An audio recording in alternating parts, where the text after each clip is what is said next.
Lepak Santai Bistro.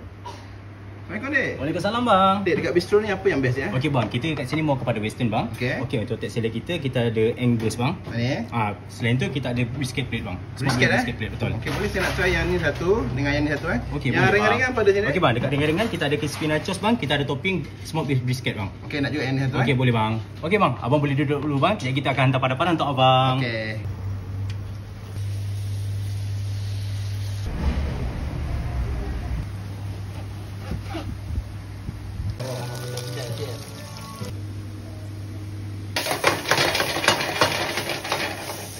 Okey bang, makanan abang dah siap dah bang. Dah siap dah. Dan Ini apa, Dek? Ini best seller kita bang, Angus Street Loin bang. Rugi barang tak jauh kalau tak mencuba bang kat sini bang. Tebal lagi dah, Dek. Tebal bang, panas-panas bang kita bagi. Yang ni. Yang kedua ni kita bagi smoke with brisket plate bang. Okey. Yang ni bang, kita smoke 12 jam bang. Kita 12 jam Betul bang. Kita pakai kayu rambutan bang.